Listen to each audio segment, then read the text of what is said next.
If you're in China, you just know it's corrupt. They want it to be like that here. People are pretending to be 12-year-old kids, mate, and they're not. Yeah. They're 40-year-old men. Now we're getting bombarded with all these death numbers, but there's no context there. He'd got one child pregnant, he'd raped many others, and we had evidence to prove that. Do you think evil still exists today as it did back then? And the answer should very simply be yes.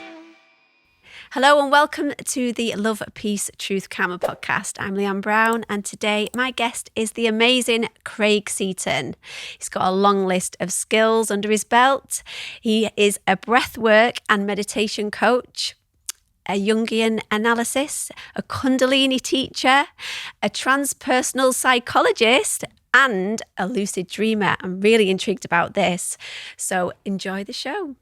One of the reasons why I wanted to do this podcast, obviously I wanted to get some truth out there with different people that I've got lined up about the situation that's going on in the world. But more importantly to me is as well, not more importantly, as important is to get the knowledge out there for people to be able to learn more about themselves, the energy they possess, the human body, and just how we have the ability to heal ourselves and stay healthy, which, let's face it, not many people do. It's just education that isn't readily available, and you have to kind of go out and seek it. It's not something you learn at school, is it?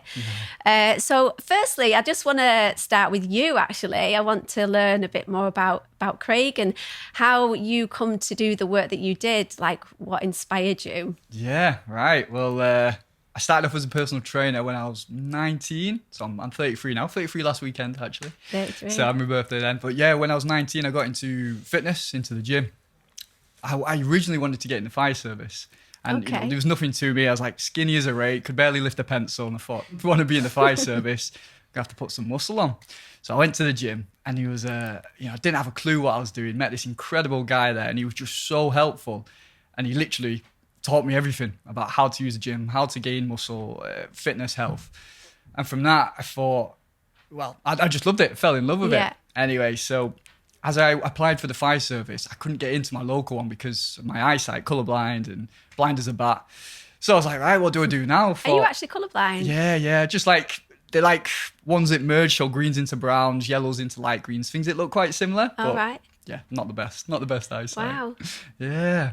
So after I couldn't get into the fire service, I thought, you know what, I'd love to do what this guy did for me in the gym. And I thought, if I could do it, anybody can do it. And I know that comes to people quite often in whatever it is that they're doing. But from where I was to what I achieved, it changed my life. It changed my psychology with self-belief and knowing what we're capable of. Yeah. So I went into the fitness world from there. Started off working in the gym as a fitness instructor, took that into personal training. And it's something I still do now, less so. I still work with clients that I've had for a few years, but because my tastes or my love changed, it evolved along the way. Yeah. When it started to change at around 24, so say 5 years later, I got invited to a meditation session, which, it wasn't on my radar whatsoever. I'd always loved space, the idea of infinity, how far you can think, things like that, but never sort of saw the thread of the bigger meaning behind this. Yeah. And a friend said, do you want to go meditate? And I thought, ninjas meditate, it's cool. I'll give it a crack. I'll see what it is. So we went to the local Buddhist center in town. Yeah. And the beautiful place there. Oh, it's so nice, isn't it? It's every time you go in, just the feel of it. It's like, So I went in there, and all it was on option was Buddhism studies and meditation. Right. And it was the only class I could go. They did do them separately, but the way it worked out, that was the only one I could do. So I went, listened to a talk on Buddhism and the precepts and how they view things. Which fascinates me. Oh, God, it's been a love of my life since that point. Yeah. Very much towards Tibetan Buddhism and Eastern philosophy. And those things really speak to me a lot. So I sat down for this meditation class, and it just hit me like a truck. And I just had to know, what was this experience? What have I just felt? What's happened to my mind? From that point on, right in the rabbit hole, looking at alternate states of consciousness, understanding what consciousness is, how the mind works, what the mind's about. That led me into the plant medicines. Ayahuasca came up on my screen. And I was like, whoa, that sounds heavy, because other than marijuana, I wasn't really interested in drugs or things along those lines. Yeah. Always a bit more afraid of what people said about psychedelics. Like, dragons chasing you and all Yeah, this, yeah, all the yeah. horror stories. People think they're oranges, all this kind of madness what people say. I haven't done it yet, but I really do want to do it. I'm going to go with the bambo or cambo? Cambo. Yeah. But definitely want to learn about that. Have you done more. psilocybin mushrooms? Only when I was younger. I know you can do the microdosing now, can't you? So I would like to try that. But yeah, we used to do mushy brews in there. We used to pick them from where we used to live, and we used to do mushy brews in my garage, put them in a sock. Honestly, squeeze them out and then put them in coffee and obviously or tea, and just couldn't drink another tea or coffee because all you could taste was mushrooms. Yeah. But I had some pretty crazy trips when I was younger. Yeah, just laughed for hours and hours on end. But I know it's a bit different than that, I think. Is it? Well, that's what brings it into a point. Like when I was doing the studying and the research, if there's something that I get into, every book will be read, every course will be looked at. Like I get very thorough to my own detriment at times. It gets very, very tight, a tight path. But going into the psychedelics, having known nothing about them at 24, or coming to ayahuasca, I thought, wow, this sounds, heavy. I want to do something that builds up to the ayahuasca, which took me to mushrooms. Right. It took me to psilocybin, and I even went the most legal and safest route I could at that point, which was to go to Amsterdam and do the truffles there, and took a friend and some of my other mates who were like-minded and interested, and a friend of mine, Scotty, really really great guy. He'd done it many times before, so I could trust in the environment, which is an important part to the psychedelic experience as well. 100%. I was just going to say that. Make sure you're with them people that you feel at ease with. Yeah. Setting, really big for it. So I went with them, and we did about 5 grams, small bag on the first day, just to get a sense for it and a feel. And I was like, wow, this was amazing. Next day, the other lads went out for the day. Me and Scotty, we went back and we got 2 packs each of the strongest that we can get. So we went from 5 to 30 grams, and it changed my life. Really? it sped a lot of things for me on a personal level. There was definitely massive connected experiences outside of myself, to life, to the universe. And again, you can talk about this stuff, but it's never, the words are just the shell of what the feeling is. We try and communicate with it, but God damn it was amazing for me. It changed so much for how I see and how I feel. I became vegetarian shortly after that. And, prior to that, I was eating meat all the time, mild anabolic steroids in the gym all the time, all these things that were, not in line with this. No. And, I was fortunate to have that deep experience of meditation that then put me on this path. The psychedelic experience that went on for a couple of years of doing Bufo, DMT, ayahuasca. Bufo, that's the other one, isn't it? Yeah, it's the strongest psychedelic that we know on Earth at the minute. Yeah. And God, that was an experience. That one for the first one then. Waited a bit for that one. Yeah. Looking at all these different modalities of psychedelics, which again is something we can get into more if you want. But I discovered lucid dreaming along this way. In fact, I had my first lucid dream prior to psychedelics, in which I felt the release of, it's like a sprinkler going from the center of my brain. And the first lucid dream I had, it was good to have that experience before doing psychedelics, because when I had psychedelics, I felt the same thing, which put this connection of the natural DMT we create in our body, the DMT being the hallucinogenic, the chemical that gives us that, not just hallucinogenic effects, but out of body states, or they call it the spirit or the God molecule, because it connects us to something deeper, and it's in everyone and everything. So I could bring these things together. And lucid dreaming became a massive part of my life, which turned into the practice of dream yoga, which is liberation. Oh, wow, not heard of that. Yeah, it's incredible practice. It's something I love dearly. It's a liberation through the mind, like meditation or yoga. You do it in your dream state.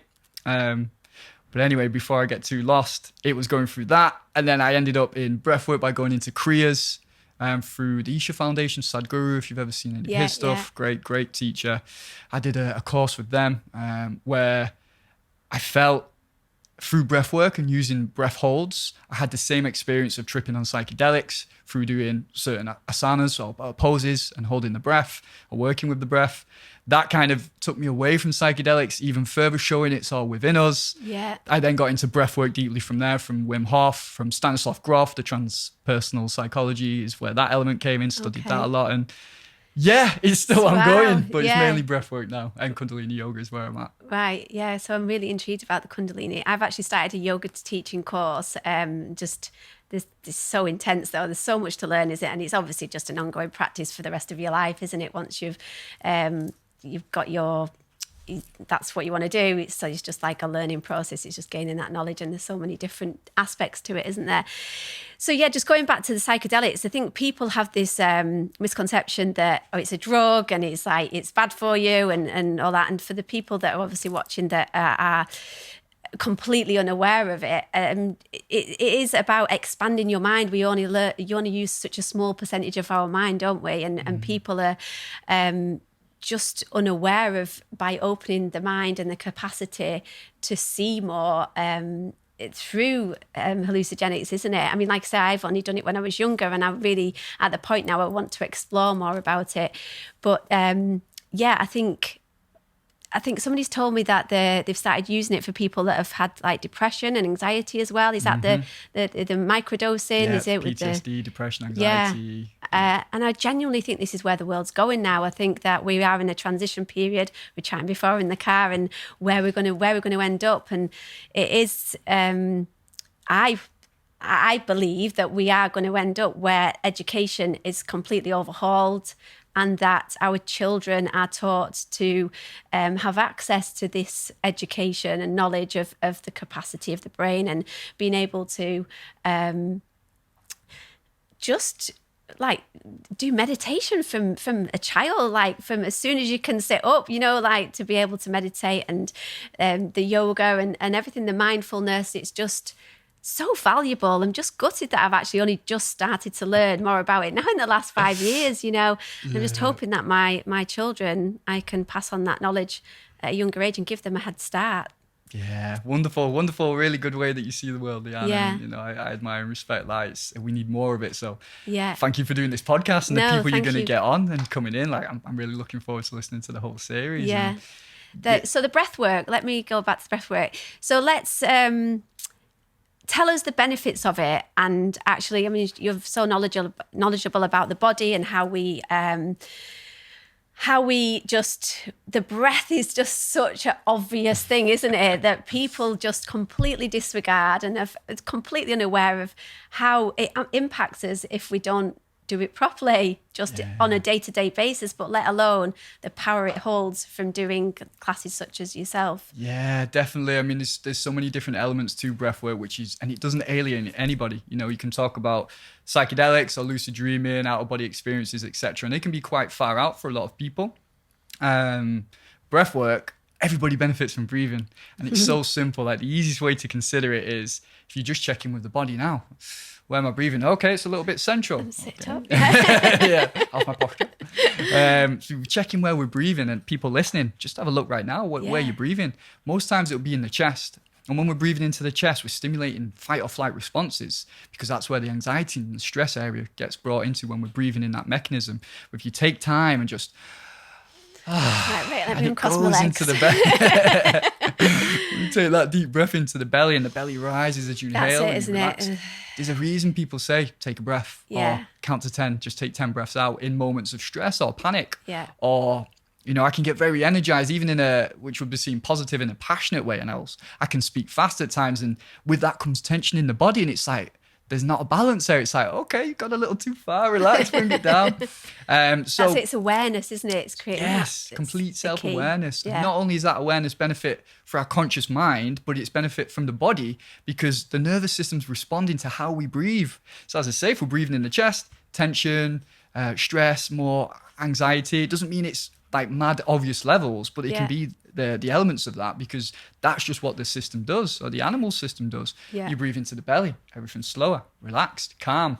You're changing the hormones which are being secreted based on where we breathe. Yeah. So that alone, everybody benefits. And it's how you turn your system into one of rejuvenation and relaxation and longevity by regular breathing into the belly. It can be that simple. It's funny, I was just sorry, I don't want to cut you off, you carry on in a sec, but just saying like how I always used to breathe, but people breathe in and then actually breathe in, don't they? And they hold the stomach in. And even like when, doing certain, obviously with certain exercises, and I know with yoga, it's all about really breathing deep, isn't it, into the stomach. And it took me a long time to actually get my head around that, because it's almost like if I breathe in and I breathe, stick my stomach out, my stomach might stay like that, and then I'm going to be fatter, you know. Like, so it is. It's really, you have to do it really consciously, don't you? So Yes. Sorry. So it's paradoxical breathing. Is that what that's called? Is when people inhale and the belly comes back. And we should inhale. Squashing everything. It's squashing everything. It should be inhale, the belly comes forward. Yeah. And even that is such the social implications of always having the waist in tight, which restricts the breathing as well. Yeah. And, that's so rampant in society where we are with the gym culture and the appearances that we have, is that the belly's not allowed to roll forward and just be how it is. That will impact the breathing. But the state of the breath, it's impacting how we think. The system that I work with my clients or through my life is a holistic system of the 4 items of emotions, physicality, your mind, so the mental state, and your spiritual. So these elements connect everything. And to be a fully holistic human, I believe we have to make all of these healthy, and because they all respond to another. So if your emotional state is out of whack and balance, you might train hard and your physical body be a certain way, but if your emotions aren't there, it will show itself in the body somehow. In the same way, probably the one that people most would like to, or easiest route to question, would be the spiritual section. So if you've got your mind, your body, and your emotions in line, what about the spiritual side, which is a deeper level of empathy or connection to something greater that goes beyond the mind, goes beyond how we can think, that we are a part of life itself. And there's the maybe faith or reassurance and the ability to allow life to be what it is, which comes through spiritual connection, because the mind's never going to be able to figure everything out. It's only goes from a limited perspective that concludes, because the mind works in measurements. So there's benefits to each of these sectors that all make perfect sense. And if I believe what you were saying about schools and what kids are taught, I believe these kind of models, which people are naturally looking into them now, because we know so much about the body and the mind.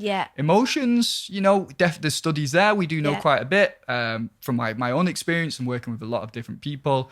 I know there's a lot of guys still with a lot of trapped emotion who think we shouldn't feel them or we push them down. And God, the first time I cried in years was unbelievable. It felt amazing. Just to have this massive release. About 5 or 6 years that I hadn't cried for. And, just because it's pushed down. Or there's a numbness there that we don't access or feel because of this alienation from our own internal world. And breathwork can break through all of this. Breathwork can connect all of these elements. And it's, amazing. Incredible. I think it's such an old-fashioned thing, isn't it, for men to not show their emotions, which thankfully is coming, it's gone full circle. Not full circle, it's coming out of that. The men are being much more open and being able to show their emotions and being okay with doing so, and I fully agree with that. And it's that thing of just holding everything in, isn't it, and not showing and being the strong one. And actually, it's showing more strength to be able to cry and show your emotion. I 100% agree. So the Kundalini Yoga. I've been learning I don't know if you heard of Gabby Bernstein. She does the Kundalini chanting. So, excuse me, I've read a couple of her books. She's done a couple of the meditation, the mantras. So I've been learning a couple of the mantras. But what's the difference between Kundalini Yoga, just for everybody, to normal yoga? What's the difference in that? So the main difference with Kundalini Yoga is all yogas, they're doing something similar along the lines of using your body as a conductive energy. So your body's like an energetical circuit. And when we put it in certain postures, like breathing, we're changing the energy in the body. The same with mudras, the hand gestures that people use. The mudras, again, you're just working with meridian lines in Chinese medicine. You're just accessing different points through your nervous system. Obviously, a lot of people, why it's easily dismissed in the West, is one, we've lost sensitivity. We're so removed from the environment of nature, and we can't even tell if a food's good for us, or why my stomach's offset, or why something gives me a headache. We've lost so much sensitivity of our awareness. So for the average person to feel something through these movements is quite slim. But that's why the more cleansing we do of ourselves, the more sensitive we get, the more connected and aware of the energetical flow we have inside, which is where siddhis come from, siddhas, which are known as the yogic superpowers. Yes, just been learning about them actually. Excellent. So all these things come from the cleansing internally, not just physically, which the yoga postures will do, but there's a reason why yoga is stay inside, clear the mind, follow the breath, follow what's going on, because you've got to clear the mind as well. So the quality of thoughts that we have, or what we choose to think about, when we choose to think about it is, because a lot of it's left on an automatic loop. Yeah. But these things will also always tell us something about ourselves. None of it's right or wrong. It's just a case of how do we want to exist? How do we want to live? What energy do we want to imbue? And when we realize we have that kind of control, that we can get that ourselves through these yogas, through breathing, through meditation, and then through applying it to whatever you want, because we're all absolutely unique and wonderful individuals who are here to express something individual, like flowers in the field. They all might look of the same kind of flower, but they're all opened up on their own, and they're all showing their own. Oh, that's a beautiful analogy. Yeah, it's just something that I've used because it really helps me stay with an individual and not be judgmental. Yeah. And at the same time, that individual expression is a part of the whole. So this is how we find that ability to connect to the whole without ego, running the show. Yeah. Because bloody hell, that can be a right battle. Yeah. But yeah, to go back to what so yoga's working in those ways for us, other things as well. That's just a brief summary. The Kundalini Yoga is about the Kundalini energy. Yeah. So a lot of people think Kundalini Yoga is to raise up the Kundalini, which is from locked in the root lock. It's very powerful energy. Basically, it's the energy of creation. It's all around us. So it starts within the sexual organs, or the chakra at the bottom, the root chakra. Yeah. But it's not so much about, right, I'm going to raise and force this energy. It's about cleansing your system in a way. So you do raise energy, you are bringing it up, but that doesn't mean you're going to do Kundalini Yoga and have an enlightened experience. Yeah. Because it doesn't just work that way. It's also with your psychology. You have to be willing to do the work with your own mind and how you see things, which can change based on energy. So let's say you've got a lot of fear and you're trapped in the root chakra and it's not been balanced because with each chakra, there's the pros and the cons, what it will represent in our life. Yeah. You can then maybe move up towards your solar plexus in the belly, and you can then go from struggling through life or forcing through things to whatever release occurs. Maybe it's a realization. For my personal experience, it was an expression where I wasn't expressing myself and I just let it out. And then, poof, the energy shifted up. Instant creation. I was creating things from that day straight forth, writing loads, doing the things that I was forcing myself to do. The energy changed. The thoughts changed with that energy. Yeah. So whatever energy station that we're in, we'll be thinking a certain way. We want to do certain actions. So that's why it's about understanding them, completing them as such, or helping them raise up, and continuing to follow through with actions that benefit that.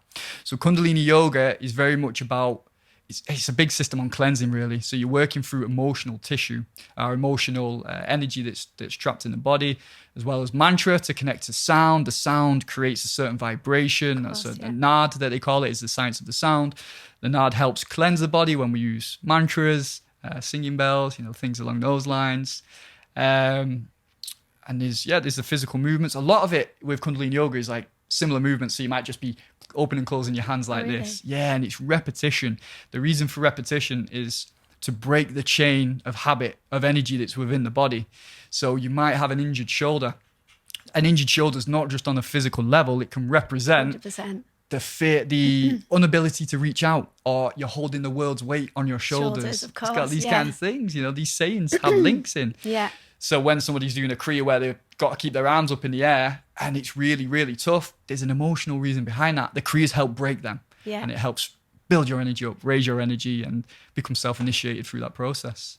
Yeah, there's definitely a correlation between pain in the body and an emotional connection to what's going on in your outer world, isn't it? Definitely. I've just recently hurt my back. I was actually doing a yoga headstand and I over-egged it, and before going into the table I twisted my back. So, and usually obviously it would last, not, even I've hurt myself and stuff. I went to the chiropractor and it didn't get better, and then one of my friends messaged me. She said that's about not feeling supported in your life. So that really resonated with me. And then obviously I started to really focus on the meditation and send that energy to the area. And then I went to acupuncturist actually last night. And that I've had it once before, but it was like only a couple of different needles, but it was a long time ago. And she did all down my back and everything, and my muscles were like pulsating because she put this machine on me, and it's just channeling, like getting all that energy flow back into you. So much out there, isn't there? There's so much healing and alternative medicine, compared to the big pharma. What's that all going on at the moment. And obviously I'd like to ask you your opinion on medicine like holistic medicine and plants and things. Not let's not go too much into that like whole crazy like world at the minute, because I've got other people that are going to be going really in depth in that. I want to talk about, we've heard recently about this, that the not really what I'll say, the word the V is transmuting, and it was Judy Mikovits that actually come out and said about Suriname. Have you heard of Suriname? I haven't, no. It's through the pine needles and your pine needle tea. I don't know if you heard of that, because I noticed on your feed you had, you had a tea that you were drinking and it had all these benefits. I can't remember what name was it. Can you remember? The tea, I'm Tulsi tea at the minute. Well, I've got about 5 different teas. Right. But Tulsi tea is incredible. Tulsi tea, yeah. And just, do you have any other things that you have, like different teas or different advice you can give somebody that you take on a regular basis, like supplements or different tea leaves or things that you would recommend? This is something that I take every day and I recommend it. There's Silage, isn't there? And sea moss and all these kind of things that I'm learning about now. But what do you swear by? Oh, this is water. For a start, clean water. I was going to say, if it's filtered and it's not out the tap. Well, it's, because that's a whole other thing, isn't it, from water from the tap. Something, being an extremist, and when I get into some things, what I've learned about myself or the personality type I have, and getting into things like even cleansing and fast. I've done some really long fasts before, and medicines or food itself is treat food as a medicine. Yes. And then you will never need the doctors or the medicines external for that. It's knowing where you're at and what you need for where you are. So when it comes to what's the one thing to take daily, other than fresh, clean fruit and veg and water, it depends where we are. I love tea, so I'm on Tulsi tea at the minute. I generally have a teaspoon of turmeric every day, mixed in with some water. So that's natural anti-inflammatory, isn't it? Turmeric is incredible. I need to get on that, I think. It's incredible. Yeah. Again, and because I'll get on with the show, I could eat the same meal every day, or I could just neck whatever needs to be drank without kind of a fuss, And it depends how we are for taste, or what we want for ourselves. But in regards to health, I'm working from the personal gym. I'm seeing hundreds, if not thousands of people, how their diets work, what they get when they succeed, when they fail, what food works, what food doesn't. Like diets and plans, they will always change and fall off. It's like, it has to become a lifestyle. What's the energy that we want for the day? Currently, I'm on just fruit for breakfast in the morning. And it just helps me feel great, helps me feel alive. And I'll have vegetables in like the afternoon or the evening. Are you vegan then? Vegan, I was on a tablespoon of raw honey, which I will go back to at times.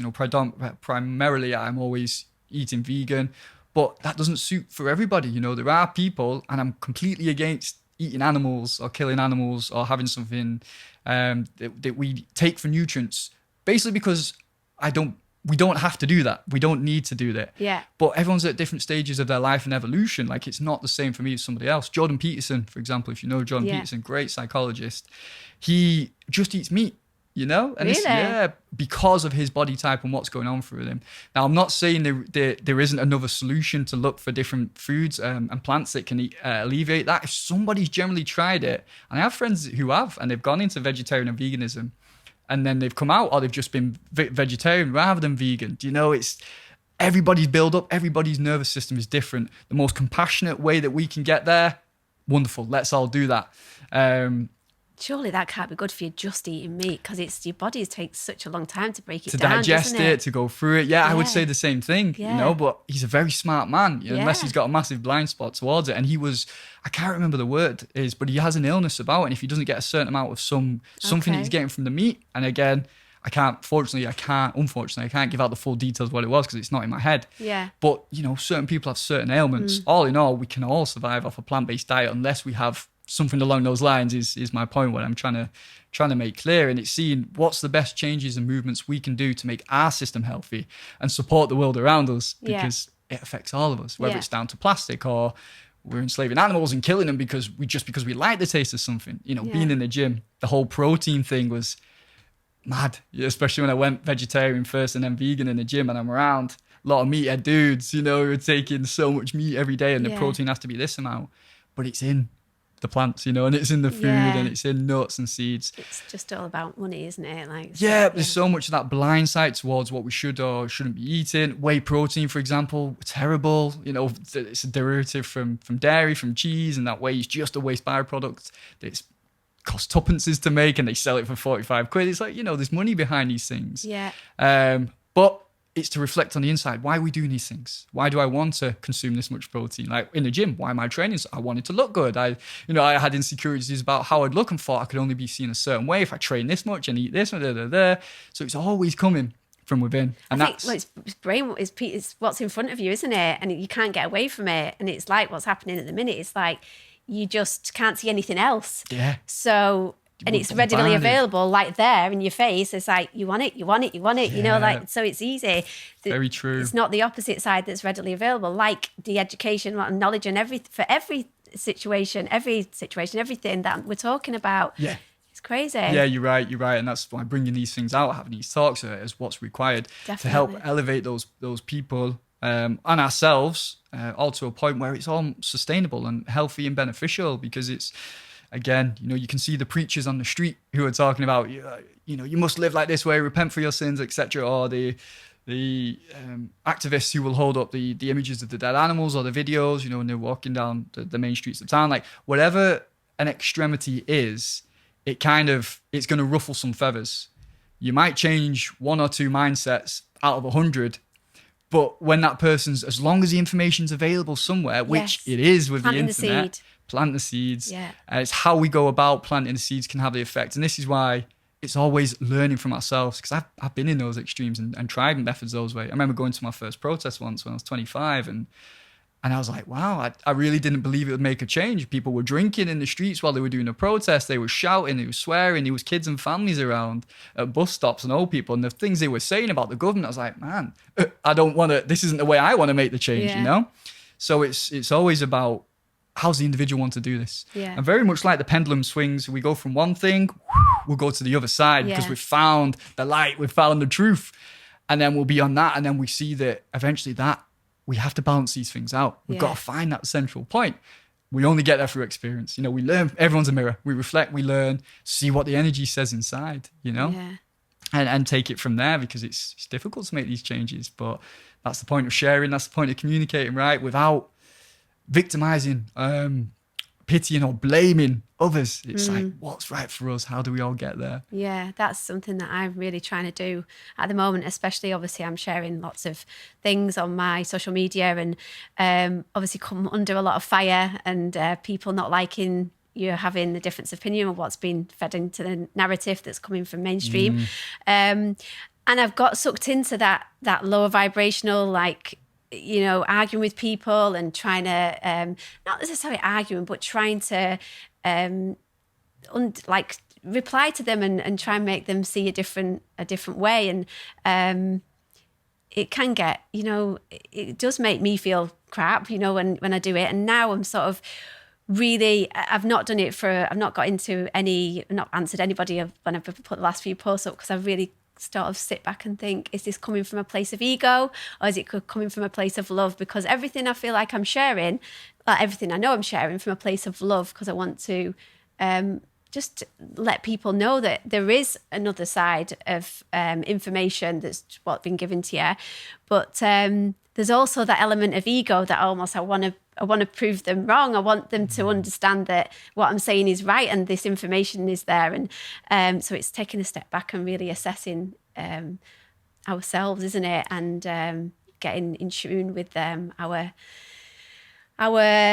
inner peace, I suppose, and only reacting from a place of love and not from a place of ego. 100%. And that's, you know, hats off to you for recognizing that in yourself. The fact that you can say these things and we can admit them within ourselves is how we get there, because I can do the same thing. And it's all comparison. Again, it's the mind. If it's coming from, I'm right, they're wrong, you know, which can be the case at times. You can be right and they can be wrong, especially we're in the world of information, the age of information, right? And misinformation and fake news and all these stuff that, well, my stats say this about the V. Well, I believe this, and these stats say this about the V. It's going to be always there. So that's why even more, I think this bombardment of information and what's right or wrong, is go inside and see, when I'm talking about it to this person, what energy is being brought out with it? Am I trying to make them submit by force of my anger or my passion that I'm right and they're wrong?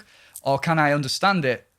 There's not just two sides, but there's a whole circle to everything in life, and we can be in any of these different shades of where we're coming from. Like, I'm not about the vaccine, 100% not about it. And you made me laugh because I was like, I just need to just ask you. I've not really spoken to you about it. You haven't had the vaccine, have you? And you were like, yeah, but I'm on my third one. I was like, what? Almost got me. And I was like, oh, and I thought, anyways, third one. Didn't even know the third one was out yet. bit greedy, as you You've said. done well. Sure, you must be like actual robotic by now. But what shocks me is the amount of spiritual people that have actually gone out and had it. People that study Reiki, that are really, really like yogis and have had it. It blows my mind because it's the furthest thing from spirituality. I feel like pumping like crap into your body anyways, but let alone something that's not approved and nobody knows whether it's safe or not because it's not been around for long enough. Yeah. What really upset me is Dalai Lama did you see him doing the seminar with the Vatican and the heads of Pfizer or Moderna, basically putting his spin on the fact that it's a spiritual thing, and he's involved in that, and that just made me. Was it Dalai Lama? Oh, maybe Deepak Chopra, sorry, not Dalai Lama. Yeah, that's who. And I love Deepak. And I love Dalai Lama, and I've seen he's been taking like money, he's took money from the Clintons and all the rest of it. So I just feel like nothing's sacred. It is sacred, but like there's money is, that when they say money is the root of all evil, like that's kind of, it isn't in the sense as if you use it correctly, but also it can be, can't it? Because people are so blindsided that material wealth is actual wealth, but the real wealth is in your health and in your spirituality and your connection to the divine. And definitely, it's such a good point, Leanne. And what we were saying about in the car ride up, about what's going to happen with the world and decisions and all of that, what's happening in the world, it's the reality and it's other people's reality, and there's so many different levels of reality. So I'm right and you're wrong, two different realities right there. There'll be a truth somewhere, and it's the point to try and, or how I see life anyways, to try and get to that point of truth. But we've got to want to do it, and we have to check ourselves when we're going, why am I so strong about this? Because if we are looking, what am I missing is always the great thing to when we question, even when we're so right. I have to remind myself, what am I missing? What am I not seeing that this other person's seeing? And trying to breathe. There's a really good quote. A friend of mine said this actually, and she said that even if the world is burning around us, you've always got the breath. Even if the walls are falling down or Rome is collapsing, you've got the breath. And what that struck me as saying is experience is always going on through the world. We see the world as dualistic. You've got the sun, you've got the night, you've got summer, you've got winter, you've got pain, you've got joy. Constant. And when we try to ignore that there's the dark or the pain or the unconscious material as opposed to the love, the light and spirituality, we're ignoring what is available as an experience. And it doesn't mean we don't have to run to those things, but when we've done them enough and go, I see that, I'm stepping away from that, it's knowing what battles are for us and what isn't, how we choose to evolve, how we see when we get triggered. Why am I being triggered by it? What is it within me?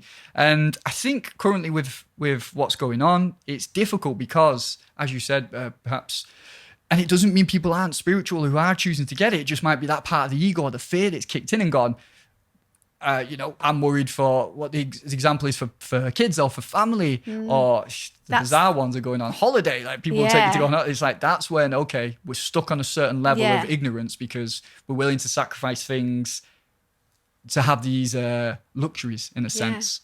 Potentially sacrifice your life because people are dying from it. Exactly, people are dying. And it's, as you were saying, when you put your posts out, where do we draw the line within ourselves to go, this is my stance and here it is? Just choosing not to engage after you put your stance, perfect. Because on the internet, it's an open forum, right? And people can shout this and they can pull out these stats and this data. And it's like, hey, this is my page and this is what I'm about. Take it or leave it. I'm not here to battle it. As long as we've seen both sides and we've made our decision and we know I mean, for me, it's clear as day. There's something dodgy about this. Yeah. There's something very wrong about what's going on. Follow the trails of money. Follow the people who are involved. As you say, when you see things like Deepak Chopra or the Dalai Lama, or the Vatican, bloody hell, stay right away from that place. Exactly. All these things where it all links up. Like, Yeah. why? Follow it. But when we're still not at the ability to question the authority that we submit to, the government, The invisible cage. yeah. big papa, family, mum and dad, the boss, whatever, there's always a ruling factor. We bend to that whim, and we will live as what's the quote for that? You live as much as you let yourself be on that lowest scale. Whatever that comfortable level of being further down or in a slavenship, we'll accept, as long as I get my check from the government every month, or I can still do my thing, or my, there's food on my table, fine. Do you know what I mean? But that's where we lose the spiritual values, because we're accepting things that we don't actually agree with. Like masks, for example.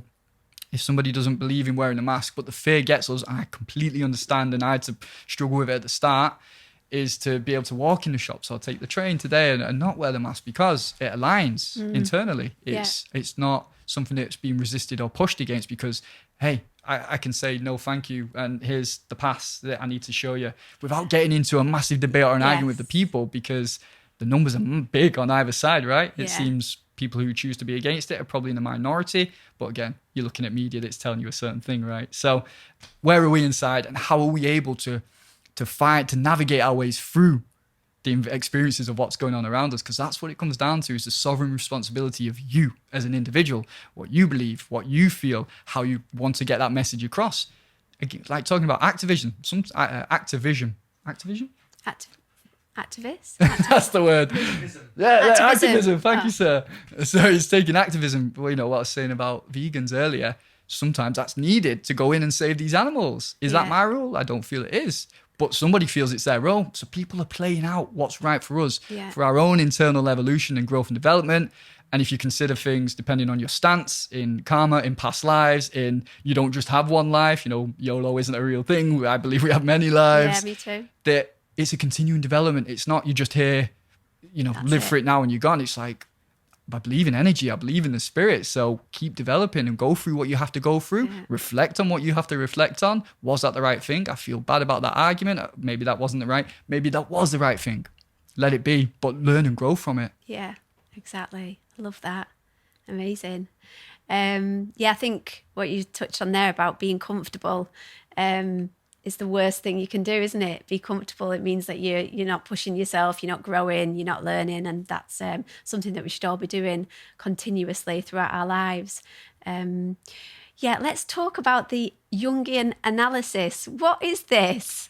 So Carl Jung, my favorite psychologist, incredible psychologist. He studied with Freud, and then he parted ways with Freud at a certain point. He had certain disagreements on how these things, but I got into Jungian analysis just through getting into Carl Jung's work. Like, incredible guy, how he would use the Western mind with the Eastern understandings as well, the Eastern mind, which, as you were saying about medicine before earlier, quickly my point on to say about Western medicine is that we use it for emergency situations. It's great for that. You need an instant pain relief or you need a surgery. Fantastic for that. Should be holistic prior to that. Yes, is how I see it. Agree. The same as you were saying about this vaccine is like, take care of your immune system, eat well, do breath work, look after your body. Chances are you're going to be all right, especially if you're raising your frequency up anyway. Yeah. So Carl Jung, he has such a good approach on cosmology, on how the universe works, very much about the hero's journey, the inner journey. His great quote is the treasure that you seek is in the darkest cave that we fear to go into. So it's about going into the shadow elements of ourselves. That's why I got into shadow work through Jung. Yeah, it's just incredible. It's a great model that's really helped me and good to use with people as well. Amazing. So just what is shadow work? Shadow work is different ways to look at it, but mainly the part of ourselves that we reject. So guilts, shames, fears, regrets, all these things that every single human has, the things that we're quick to judge in others. More so, the thing we reject in the world is because we reject it in ourselves. So that's the one thing we can look at. If we don't like something or we really hate it or against it, what part of ourselves are we pushing away from that? Now, people might look at that as the abstract thing. and just label it to something quick and easy. But there's always something in our psychology, how we speak, why we say these things, why we have the beliefs we have. And when we're averse to something, there's probably something that doesn't, or there will be something that doesn't accept it. Doesn't mean we have to become the thing, but it's just got to, like racism or homophobia, for example.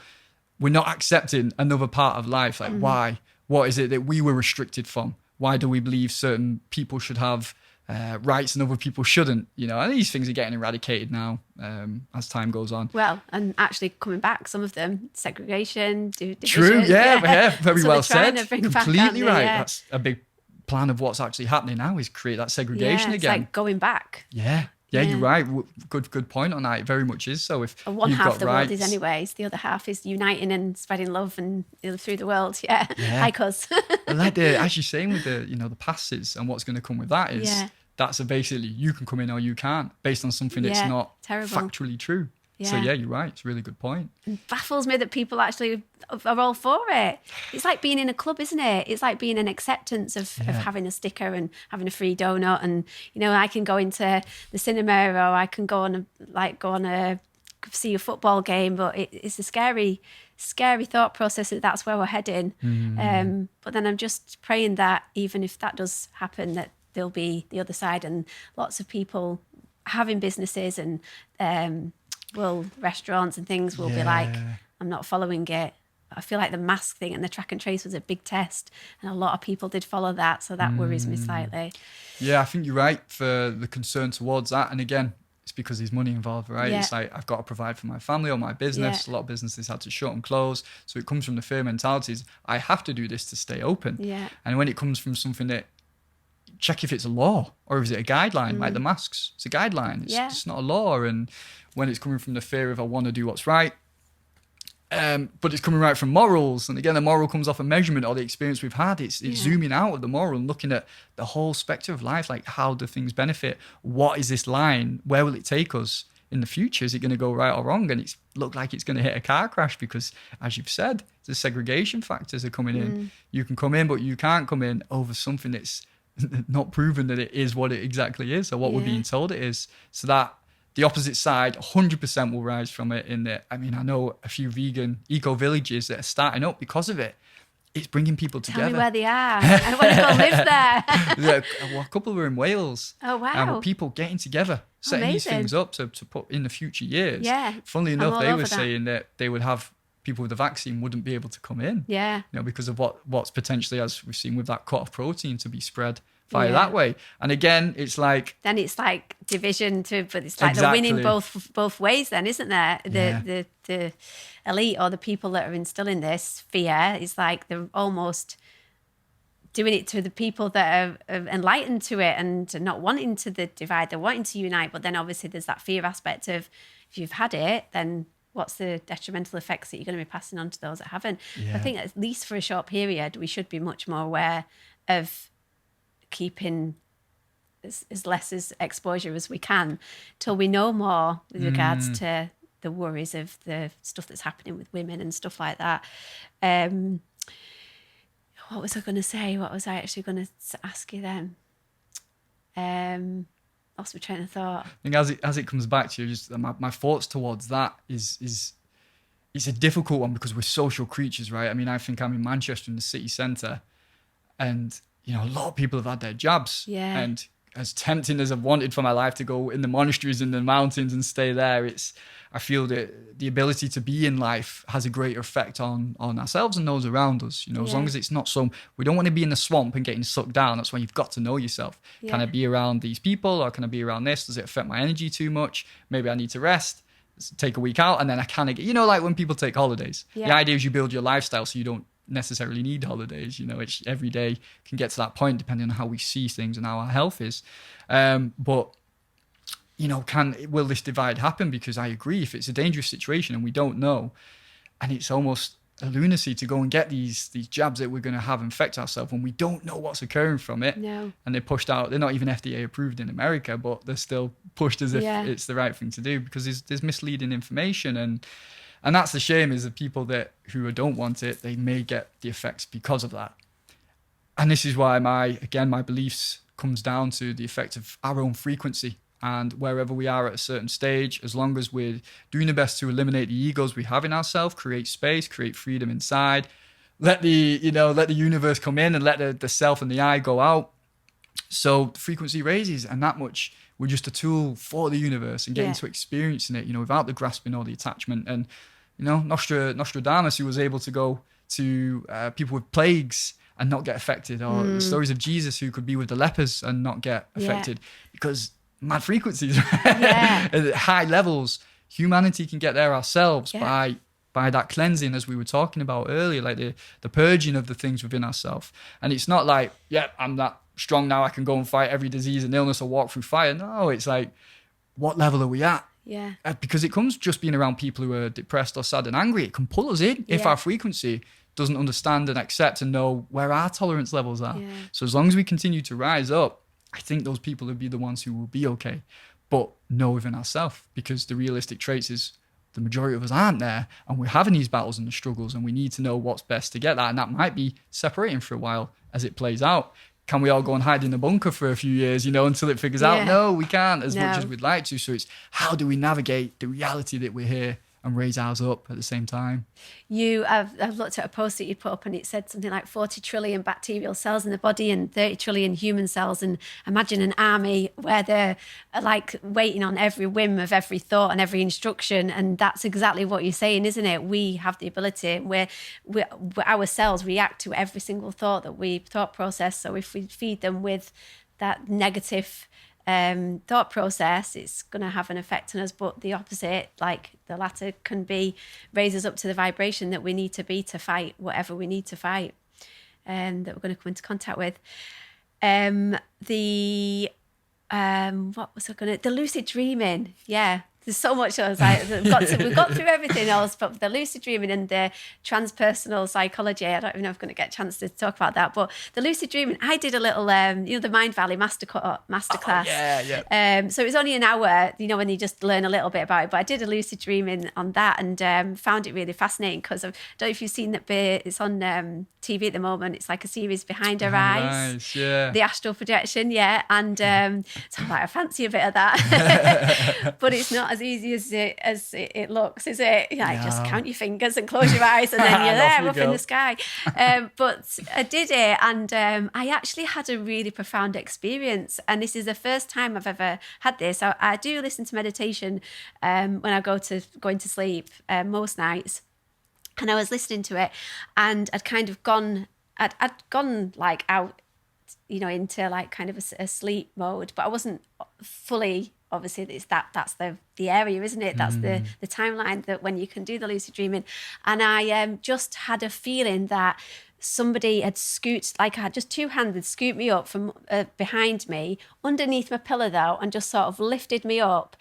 And then I just went back into my body. And then at that time, I sort of like thought, wow, what was that? And I kind of become aware. And then I started to hear, because I couldn't hear the guided meditation when as that happened. But as I come back, it's sort of like I started to hear the woman's voice again. And then it did it again. So I must have drifted off a bit again. And then it did it again. And the second time was the most profound time. It happened 3 times. The second time, it almost felt like I was being carried around. Like when you're a kid and you fall asleep on the sofa and you're being carried to bed, and it was like somebody was carrying me around, because I nearly thought, is Wes picking me up, like carrying me around the room or something?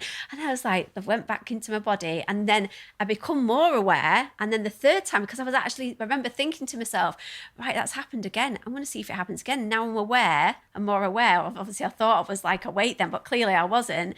And it happened a third time, but it didn't quite reach me up. It just felt like these hands scooping me up. And it was just the most bizarre, almost like I didn't feel frightened, but I was just like, what's going on? And then I just felt almost like really, really like just a sense of warmth and love. It was really nice. Like, it just wasn't scary at all.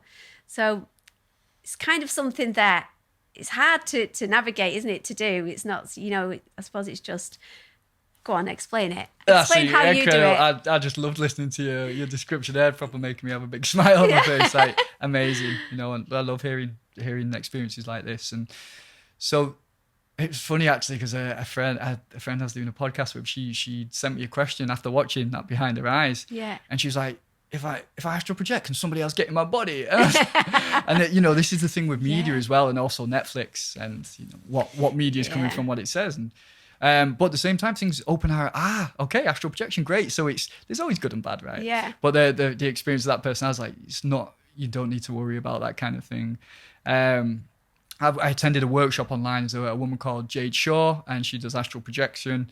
I followed her husband, or ex-husband, a guy called Charlie Morley. He was the first lucid dreaming teacher I had years ago. Right. And his stuff, like after reading his book, the first night or the second night, I had my first lucid dream after just reading and getting into it. So I followed his stuff for years, and it was also from the Tibetan Buddhist approach, which I have a big connection to. But yeah, Jade Shaw, I did a workshop with her, and she answered that question as well about can somebody get into your body? She's like, this thing is absolutely possible in like other texts, but so minuscule, so rare, you're never going to encounter it. Don't let that fear get in your way of having these kind of experiences. Yeah. So to do what you did and go, wow, I'm interested, I'm going to try it. Great. So with that, for that feeling of when you're being lifted up, it's kind of the energy you want to feed. You want that to help you rise up. So you put your awareness and your energy into it. Okay. And there are so many times where people report they're outside their body and they're either flying above the ceiling, or they get up and they go to the bathroom and then they come back to the bed and they see somebody in it and it's them. Oh my God. And they don't realize that it's come from the astral projection. Wow. Their energy body, their astral body has come out. And they're literally just walking around, not even floating, because I just thought it was like a floating thing. But it depends again on how we perceive it, because if you're seeing your body, think of the word astral projection. The image is just a projection. Yeah. So that's just how we're so used to seeing. However many years we've been alive, we see the mirror, we see other bodies. We think that that's what we are internally. We think that's how consciousness or our energy bodies would shape itself, but it's not. It's just the most familiar state. So it's like when you're out of that position, you can then access time in a different way. Well, you see that time isn't linear. You can go where you want, back, forward in time. You can go to other realms, other dimensions. You can do inner work. You can go visit people. wow. All these amazing things. I only got off the bed 3 times. I've not done it again since. Well, to have that experience though, you're already great. Just nurture it, keep Yeah. going with it, practice with it. It's good at the start to do about 2 weeks at least solidly trying these techniques. You're really committing to it. But how do you actually do it? How do you, like obviously I just think it was a bit of a, it wasn't something that, I suppose I've actively been thinking, right, I'm going to lucid dream, and, like going into that sleep. But is there any tips that you can give to actually make it easier to access it? Definitely. I'm actually doing contemplating putting on a lucid dreaming workshop next month. Oh, wow. Just to see what the interest is, because it has risen, which has been really cool to see. People are interested, even just writing your dreams. So you've got different stages. In fact, due to time, let me go for the tips first. And if we've got time, I could go back into that. But for lucid dreaming, is one, check your reality as often as you can throughout the day. So what I mean by that is you have things called reality checks. Yeah. So in the dream state, your brain generally can't replicate the same image accurately twice. So what you'll do is you look at your hand in the dream, you look away, and you look back. And the amount of times when I look back, my hand's been a lobster claw, my fingers have been long, I've had short, stubby fingers. Oh my God. And then you go, I'm dreaming. So you anchor in there, I'm in the dream state, because the brain, everybody's dreaming every night. A lot of people won't even remember their dreams, but they're still having them. And it's because we don't switch on the awareness to do it. Yeah. So first of all, you just start, I will remember my dreams tonight. I remember all the details in my dreams tonight. Repeat that as you go to bed. And really don't just say the words like monotonously. It's got to come with feeling. Yeah. I remember all my dreams. And then as soon as you wake up, don't move, because the memory's stored within the sphere of your body. It's in the shape. It's not just in the brain. If you move, the dream, the memory, the resonance will move with you. So you'll slip out of the memory of it. So try and stay where you are as you recall a moment of the dream and follow that thread backwards. Generally, that's how dream recall works, is you start and you go backwards. Okay. And you remember a part and it kind of comes together. Write them down. Write the dreams down as much detail as you can. Stick with this for at least 3 weeks of just dream recall, and then move on to the next parts of it, which are, always looking at your hand. I mean, you can do this at the same time, to be honest. Checking your hand throughout the day. So as I said, look at it, really look at it. Look away, look back. Am I dreaming? Am I awake? Say that as often as you can. Try and put your finger through your hand, because that's another one in your dream body. You'll find your finger goes through your hand. It's not 100% foolproof. Sometimes I've done it in my dream. I'm like, I know I'm dreaming, but why isn't my finger going through? Right. So there's other ones where you can hold your nose, breathe in, and then the air goes through. If you're in the dream state, jump and you might fly. look at digital clocks and you'll see the numbers are all dodgy. You generally can't read in dreams as well. Like all the words are jumbled. So they would tell signs other than the massive pink elephants that we're talking to, or, things that the brain doesn't recognize because that part of the brain shut off. Through meditation, you can just access these states anyway because you're used to questioning. So to be alert and to go, why is my granddad there? He's been dead for 20 years. You know what I mean? We don't question these things, but the telltale signs. Yeah. So I'd say the easiest tip is write down your dreams, but do reality checks. Right. And there's more quite simple things to do as well. But yeah, they're basic ones to go through. Amazing. And it will pour through into your dream state. Amazing. And dreams, again, it's a big thing in Jungian Analysis, what the dreams are telling us. Amazing stuff. Amazing. Yeah. I'm intrigued. I would love to come to the workshop, definitely. Great, first one down. So I think we're out of time now. So I could go on forever. Like talking to you, you're such an inspiring, intelligent guy with so much knowledge to share. And I know there's so much more knowledge that you could share. But maybe we'll do another one. I'd love to. Thank you very much. After this series. Thank you so much for coming on. My first guest. And if anybody wants to check out Craig Seaton, your breath workshops, now you've started doing them actual in reality. Yes, in person. Yeah, you've got them online still as well, haven't you? And the Kundalini and things like that. So check out, obviously, I put the link to your social and stuff on here as well. And thank you for coming on. Oh, thank you so much for having me. I look forward to listening to your podcast. Yeah, thank you for everything. Me too.